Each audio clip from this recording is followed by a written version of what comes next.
Zach Werenski is arguably the most important defenseman on this team, and I thought we should talk about that.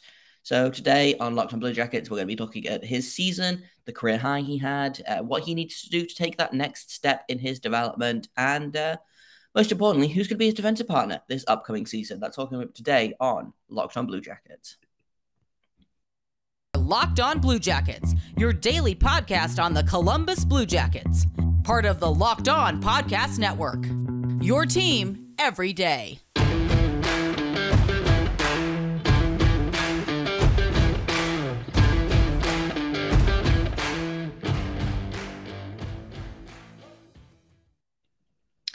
Hello and welcome to Locked on Blue Jackets, part of the Locked on Podcast Network, your team every day. Before we get started, I want to thank everyone for making this your first listen of the day every day.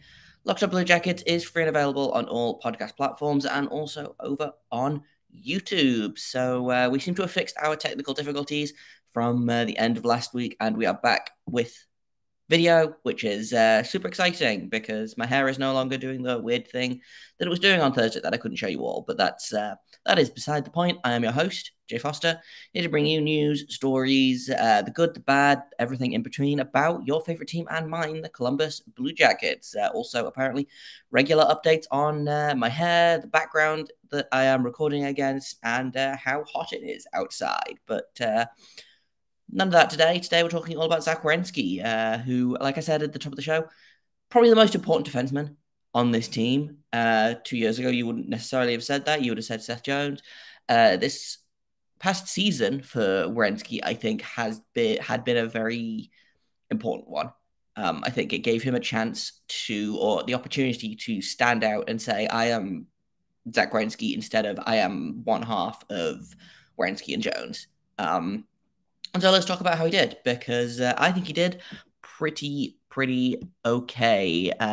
First off, just in terms of pure points, he hit a career high in points and a career high in assists. He had 48 points, 11 goals, 37 assists. Previous highs were actually in his rookie season with the Blue Jackets. 11 goals, 36 assists, 47 points, so one more assist. But he did that in 10 less games, so that's always good. He missed some time. I believe in the middle of the season, he missed a couple of games, and then also he missed the end of the season due to he had a hernia surgery or something in that general area, but he missed the last little bit of games, which was a shame, but still managed to hit his career high. In terms of how he did without Seth Jones, I think he did pretty well. When you consider he hit that previous career high with a guy like Seth Jones, and this season he spent most of the season with kind of a revolving door of defensemen. They started off with Adam Boquist. He played with Jake Bean for a little while. I believe the defenseman he played the most with was Andrew Peeke. You'd have to correct me if I'm wrong on that, but for all Seth Jones's faults, he's a much better potential partner than Andrew Peeke, and that is no shade to Andrew Peeke necessarily. Just that they're two very different defensemen. I think it's very clear that it was not a case of Seth Jones making Werenski look good. I don't think it was a case of Werenski making Seth Jones look good either. I think they both kind of complemented each other. And I think something that we talked about with Micah McCurdy at Ineffective Math before the start of the season was this could be something that helps Werenski get better defensively and helps Jones get better offensively. And I think we saw that from both players this season, because Werenski has always kind of been that offensive guy. Jones is always kind of the two-way guy, and they seem to have not necessarily flipped those roles, but I thought Werenski was a lot more defensively responsible this season, and he still managed to keep up that points total, again, career highs. So good for him. I'm expecting maybe not a huge jump in points next season, but I am expecting him to continue taking steps towards being that number one defenseman role that he's kind of stepped into. Obviously, a lot of that will depend on things like if he can stay healthy this season and who he plays with. We're going to talk about all those things in a minute. But just to kind of finish up his season, I don't really have any fault with Zach Werenski as a player. I know I talked on the podcast Twitter. I asked, what thoughts on his season, thoughts on what he has to do to take the next step, who's his partner going to be next season. And I got a couple of really good responses, so I'm just going to read those out. Sard Girl, ours, friend of the show. He seemed to take a step forward defensively this year since he was, quote unquote, the veteran of the decor.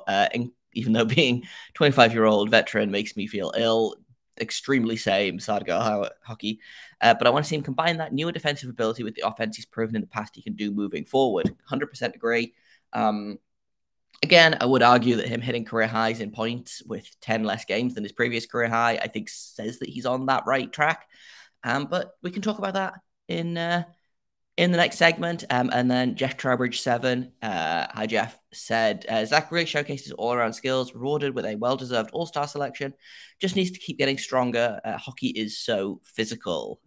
So generally speaking, all good things are being said about Werenski. I haven't really seen anyone say anything negative about his game so far this season. The only, I guess, pseudo-negative would be that he needs to get stronger, and I don't necessarily disagree. Werenski's not the biggest guy out there, but I also don't think he necessarily needs to be the biggest guy. He's 6'2", 215 pounds, so, he's not small by any stretch of the imagination, but I also don't think he's one of those guys that you need to throw the weight around, especially if, they insist on playing Gabranson a significant amount of the season.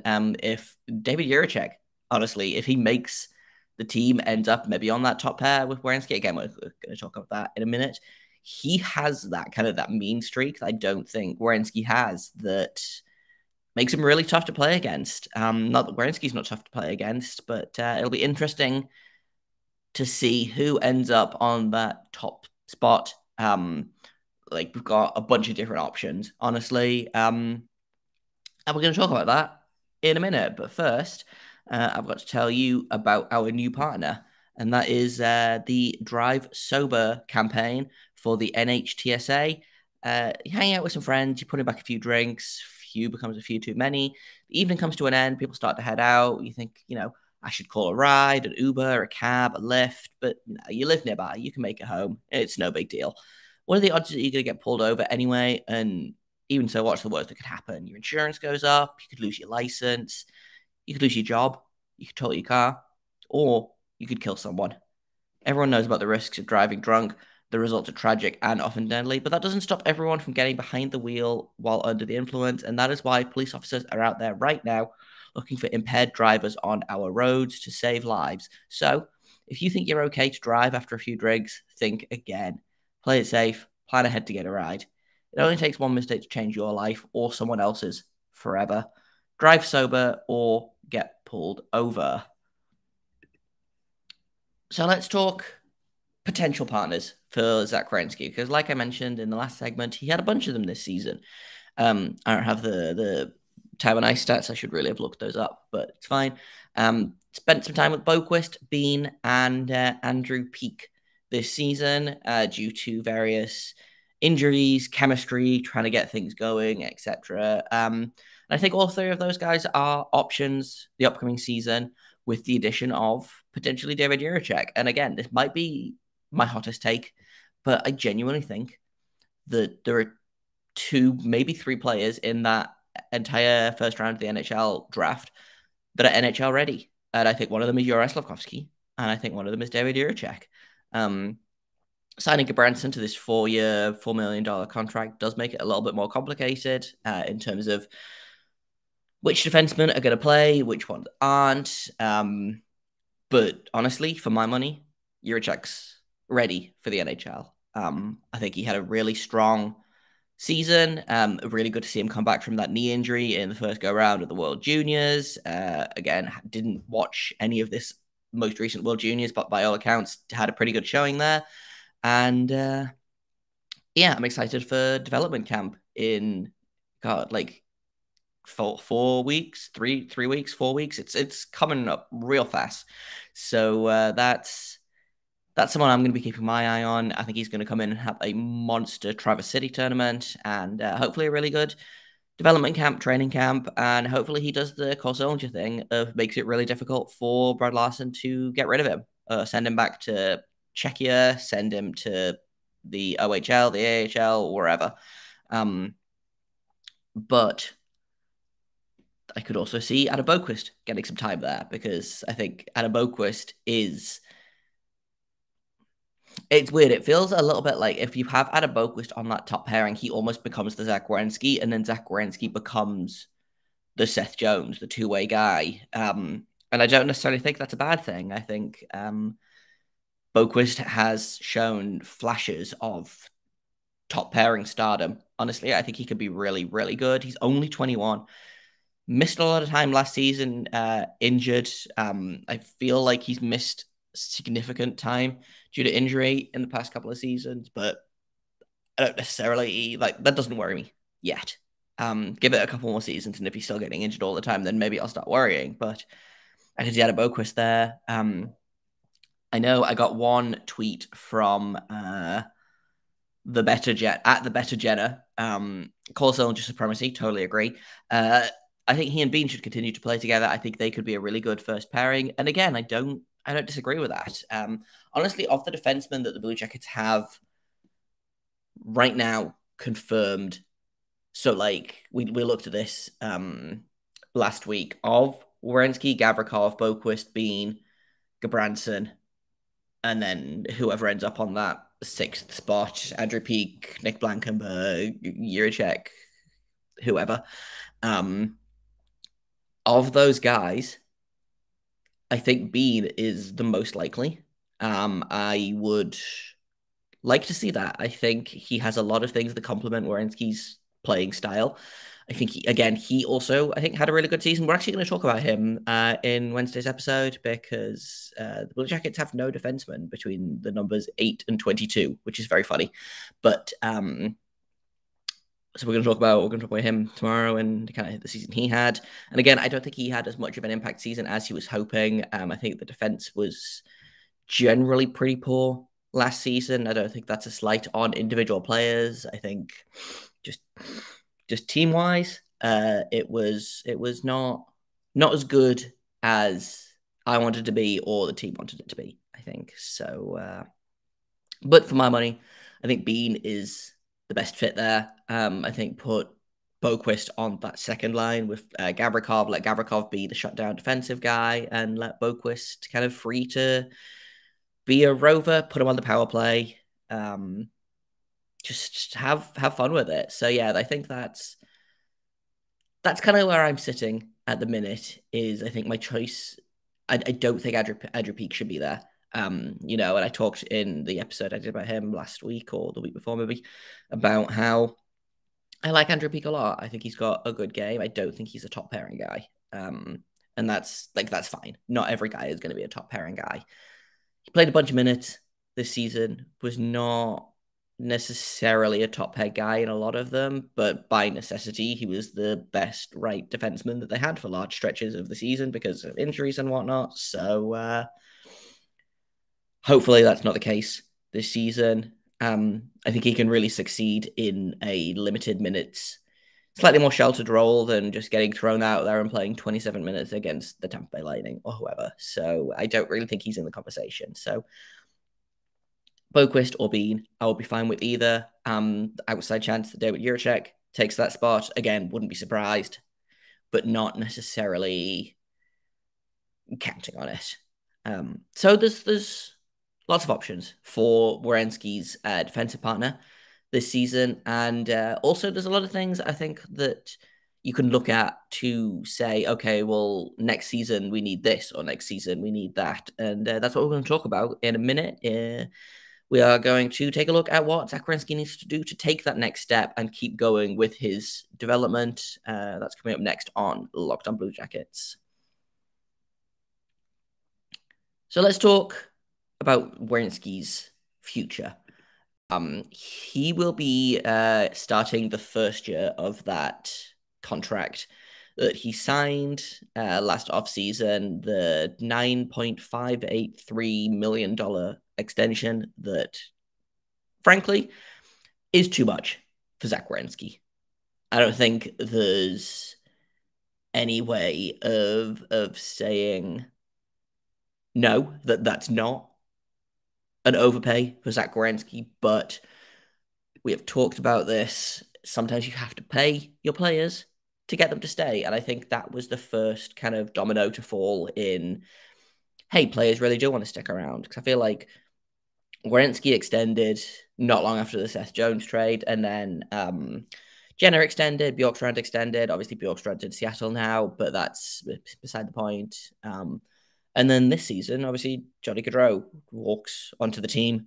Patrick Laine signs semi-long term, so I feel like Werenski's long-term contract was really kind of the beginning of this core of players either sticking around or realizing, hey, Columbus is a pretty great place to be. It's not max term. It is 6 years, I believe. So we'll be done by 2027, 28. Werenski will be 31 by the end of the contract, which is not super old. So maybe the contract doesn't age super well, but I don't think it's going to age as badly as some of the kind of the sky is falling people are saying.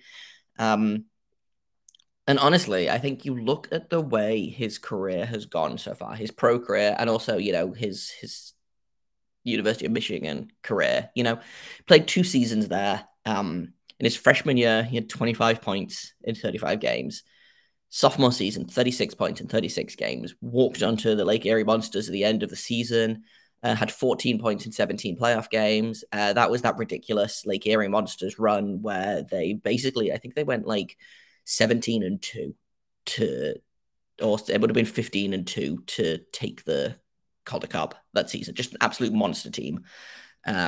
Wore the captaincy for the World Juniors that winter, had 9 points in 7 games, and then made his NHL debut in 2016-17 and started off by breaking the record for defenseman points, or breaking the record for rookie points in a season, I believe. 47 points. And then, from there, his lowest total was the 2021 season, where he had 20 points in 35 games, which is basically half a season. So, even if you prorate that out, he's still over 40 points. 48 points this season. I'm looking for Werenski to hit that 50-point mark this season. I think adding guys like Gaudreau for the power play, I think, is going to massively pump up Werenski's numbers. I'd like to see him score a few more goals. He scored 20 goals a couple of seasons ago. He had 16 a couple of seasons before that. He had 11 this season, which is not nothing, especially for a defenseman, but I would like to see him hit that 15 to 20 goal mark this season. And yeah, I think he can do it. I am a big believer in Werenski. I was not as much of a Seth Jones hater as many people were, but having watched them apart, I'm looking at Zach Werenski with a new light, and I think a lot of people are. I think a lot of people just kind of assumed that they were, because they were joined at the hip. It's hard to know what you're going to get out of either of them. When they've played every game together for the past 4 years, apart from handfuls of games here and there. But for Werenski's first year away from Jones, I think he held himself admirably. I think he was still that offensive defenseman that we need, that we like, still that kind of Rover-esque guy. Maybe a little bit less so now that he's got to be more defensively responsible. But honestly, from the stat, it looks like his offense didn't suffer by his need to be a little bit more defensively responsible. And I'm hoping he continues to hit that balance going forward. I think everyone on the team could stand to be a little bit more defensively responsible this upcoming season, and I think they will be. And I don't think it will come at the cost of offense, especially not from Zach Werenski. So I'm giving him an A for the season. I was going to put a Twitter poll out and then forgot, but I don't think anyone would necessarily. I mean, you could argue for a B, but career high in points, number 1 defenseman, just a really important part of this team going forward. So, yeah, I'm giving him an A, and you can't stop me. And that's kind of all I've got for today. Not going to have an episode tomorrow because it's Tuesday. Wednesday, we will be talking all about Jake Bean, the season he had, what he needs to do to step up. Can he be one of those top pairing guys that we kind of touched on a little bit in this episode? So that's going to be Wednesday's episode. I've been Jay Foster. You can find me on Twitter at LO_Blue Jackets. Eventually, I will be able to say my Twitter handle after my name first time around. My Twitter handle is _Jacob Foster, JAKOBFORSTER. LO_Blue Jackets is the podcast Twitter, but you should follow both of them anyway, so it makes no difference really. But that's the socials. You can find me on YouTube. You can find me anywhere you get your podcasts. If you have comments, questions, criticisms, I think we're going to do a mailbag on Friday. So if you have questions for that, you can comment on the YouTube channel. You can @ me on Twitter. You can email lockedonbluejackets@gmail.com if you want to send them there. Thank you once again for making this your first listen of the day every day. Locked On Blue Jackets will continue to be free and available on all podcast platforms. Over on YouTube, you're never going to have to get behind a paywall for anything that Locked On does, and that is our promise to you. So I hope you enjoyed this show, and until Wednesday, make sure you stay locked on.